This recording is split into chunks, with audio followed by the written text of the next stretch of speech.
मुझे वजह ना दो हिंदू या मुसलमान होने की। मुझे तो सिर्फ तालीम चाहिए एक अच्छा इंसान होने की।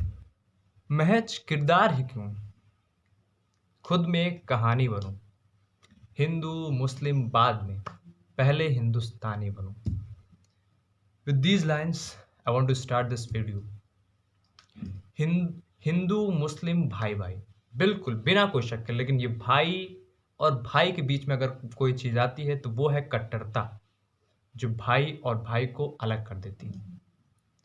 तो कट्टरता बिल्कुल भी नहीं आनी चाहिए। अच्छा, कई सारे लोग कहते हैं कि हिंदू कट्टर है। आपने पीके मूवी देखी है? पीके मूवी का ये सीन देखिए। Presenting the dance of Shiva, the fearless.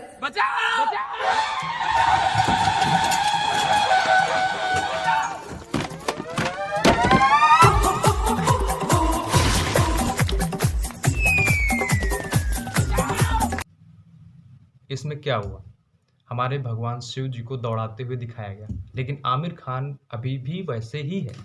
Aamir Khan के साथ न मारपीट हुई, न लड़ाई दंगा, न कत्ल, कुछ नहीं हुआ। लेकिन सोचो, अगर कोई भी इंसान अगर मोहम्मद साहब के बारे में उनको दौड़ाते हुए दिखाता, नहीं नहीं नहीं, दौड़ाते हुए ज़्यादा हो गया, थोड़ा और कम करते हैं, सिर्फ मोहम्मद साहब को दिखा देता तो क्या होता? कहीं ना कहीं वो आज मर चुका होता, पक्का उसका कत्ल हो जाता, बिना कोई शक के। चार्ली नाम की एक फ्रांस की मैगजीन है, उसने मोहम्मद साहब के बारे में कुछ लिखा। कुछ इस्लामिक कट्टरपंथियों ने आके मतलब उस मैगजीन के कार्यालय में आके 12 कर्मचारियों को मार दिया। ऐसा कमलेश तिवारी जो प्रयागराज के हैं, उन्होंने कुछ कहा मोहम्मद साहब के बारे में, कुछ कट्टरपंथियों ने आके उनको मार दिया। सब छोड़ो, अभी की बात है, एक सिर्फ पोस्ट आई थी, उस पोस्ट की वजह से 60 पुलिसकर्मी वाले घायल हुए, 300 से ज्यादा गाड़ियां जली, और जो मरे वो अलग। ये है कट्टरता। इतनी कट्टरता क्यों? चलो आते हैं पुरानी बात पे कि सभी कहते हैं कि हिंदू कट्टर होते हैं। हिंदू कट्टर कैसे होते हैं? 4000 वर्षों तक हिंदू शासकों ने राज किया, लेकिन आज तक कभी भी हिंदुस्तान को हिंदू राष्ट्र घोषित नहीं किया। आप कैसे कह सकते हैं कि हिंदू कट्टर होते हैं, जबकि भारत से जितने भी अलग अलग होकर देश बने हैं, जो भी देश बने हैं, उसमें से अधिकतर इस्लामिक देश ही बने हैं, सीधा उनको इस्लामिक देश घोषित कर दिया गया है। ये है कट्टरता। क्या हुआ, जब मतलब मुस्लिम शासकों ने राज किया तो कुछ शासकों को छोड़ दिया जाए तो अधिकतर शासकों ने अन्य धर्म के लोगों को सिर्फ और सिर्फ प्रताड़नाएं पहुंचाई, सिर्फ और सिर्फ उनको कष्ट दिए हैं। मोहम्मद बिन कासिम की बात करते हैं। मोहम्मद बिन कासिम जब शासन में आया तो उसने क्या किया? हिंदुस्तान के लोगों के ऊपर जजिया कर लगाया। जजिया कर का मतलब क्या हुआ कि अगर आप हिंदुस्तान में हैं, मुसलमान नहीं हैं, आप कोई और धर्म के लोग हैं, तो आपको उसका टैक्स देना पड़ेगा, उसको कर देना पड़ेगा, उसके लिए अलग से आपको धन देना पड़ेगा। उसका बचने का सिर्फ और सिर्फ एकमात्र उपाय था कि आप हिंदू से मुसलमान बन जाइए, आपको ये टैक्स नहीं देना पड़ेगा। क्यों? यही है कट्टरता। और बात करते हैं 1947 के बारे में। 1947 जब हमारा देश भारत आज़ाद हुआ, भारत पाकिस्तान का बंटवारा हुआ, तो तब वहाँ पे पाकिस्तान में हिंदुओं की जनसंख्या 22.5% थी। अब वहाँ तब 22.5% थी। अब वर्तमान समय की बात करें तो वहाँ सिर्फ 2% के आसपास ही हिंदू बचे हैं। कारण क्या है? कारण सिर्फ कट्टरता है। और कहते हो भाई कि हिंदू कट्टर है। कैसे? भारत में आज़ादी के समय, आज़ादी के बाद भारत में मुसलमान 8% के आसपास थे, आज 18% से ऊपर है। आप कैसे कह सकते हैं कि हिंदू कट्टर है? कट्टरता होनी ही नहीं चाहिए। कोई कहता है हिंदू बन जाओ, कोई कहता है मुसलमान बन जाओ, लेकिन तुम कुछ ऐसा काम करो कि हर मजहब की पहचान बन जाओ। क्या हुआ कि अभी एक चीज़ और, अभी कोरोना वायरस चल रहा था। तो क्या हुआ, जब कोरोना वायरस की शुरुआत में अधिकतर मुस्लिम बाहुल्य इलाकों में क्या हुआ कि कई सारे डॉक्टर्स मतलब उनकी चेकिंग के लिए, मतलब टेस्टिंग के लिए गए। जब गए तो मुस्लिम बाहुल्य इलाकों में कभी उनको खदेड़ा गया, कभी पत्थरबाजी हुई, कभी गाली गलौज हुई।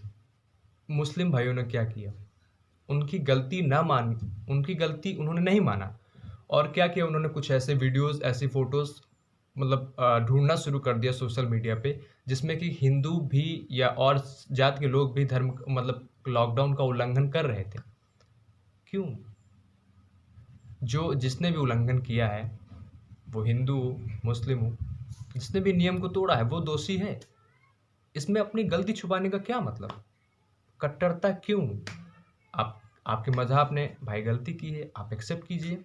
बिल्कुल आपके मजहब अच्छा काम कर रहे हैं, बिल्कुल आप पूरा सपोर्ट कीजिए। लेकिन हर बात पे सपोर्ट करना, हर गलती पे सपोर्ट करना, ये तो अच्छी बात नहीं है ना। जानते हो, कट्टरता ही एक ऐसा कारण है जितने भी इस्लामिक राष्ट्र हैं उनमें हर समय मतलब उन राष्ट्रों में अधिकतर लड़ाई, दंगा, बम सब फोड़े जाते हैं। क्यों? सिर्फ कारण कट्टरता है, चाहे वो पाकिस्तान हो, चाहे अफगानिस्तान हो, चाहे इराक हो, चाहे सीरिया हो, चाहे अन्य मुस्लिम देश हो। क्यों? हमें इस कट्टरता से बचना है, क्योंकि हमको हिंदुस्तान को आगे ले जाना है। हाँ, अब जैसे क्या हुआ, अब राम मंदिर की बात है, अब राम मंदिर बनने की बात आई, तो उसमें कई सारे लोग, नहीं नहीं राम मंदिर नहीं बनना चाहिए, उसकी जगह अस्पताल बन जाए। बेथलेम, जहाँ पे जीसस क्रिस्ट का जन्म स्थान माना जाता है, वहाँ पे सबने कहा बिल्कुल बिल्कुल बहुत बढ़िया मंदिर बनना चाहिए, वो बहुत बढ़िया चर्च बनना चाहिए, बिल्कुल बिना कोई शक के। मक्का, प्रॉफिट मोहम्मद का जन्म स्थान है, वहाँ भी दुनिया की सबसे बड़ी मस्जिद बनी है, किसी ने भी विरोध नहीं किया। यहाँ तक कि उसके 100 किलोमीटर अंदर के दायरे में किसी और जाति का आना मना है। और भारत में जहाँ पे हिंदू धर्म के देवता श्री राम जी ने जन्म लिया, वहाँ पे मंदिर बनने को हुआ तो पहले हम कोर्ट से लड़ाई करें, फिर समझौता करें, कैसे? क्यों? तो अंत में हम यही कहेंगे सभी भाइयों से, इट डजंट मैटर वो हिंदू हैं या मुसलमान, कट्टरता छोड़िए, हिंदुस्तान को आगे बढ़ाइए, तुम अपना काम ईमानदारी से करिए, बिना जाति मजहब को लेके। जैसे आप छोटे में थे, हर एक दोस्त, सब तुम्हारे दोस्त होते थे, लेकिन जैसे ही बड़े हुए कोई हिंदू कोई मुसलमान हो गया। क्या? क्यों? आप खुद ही सोचो कि पहले बढ़िया लगता था जब दोस्त थे, कि बाद में जब हिंदू और मुसलमान हो गए तब। ध्यान सोचोगे तो यही बढ़िया लगेगा कि सभी दोस्त हों, और हिंदू मुसलमान होने की तनिक भी ज़रूरत नहीं है। कट्टरता, धर्म अपनी जगह, कट्टरता नहीं होनी चाहिए, धर्म में कट्टरता बिल्कुल भी नहीं होनी चाहिए। लीव दिस ऑल, चाहे हिंदू भाई हो चाहे मुस्लिम भाई हो, कट्टरता छोड़ोगे तभी अपना देश आगे बढ़ेगा। हम लोग को एक दूसरे के पैर नहीं खींचना है, हम लोगों को एक दूसरे का हाथ खींचना है और हमेशा ऊपर तक लेके जाना है, जिससे हमारा देश बढ़िया बने, डेवलप्ड हो, और हम भी एक डेवलप्ड कंट्रीज में आए। You will doing it. जय हिंद।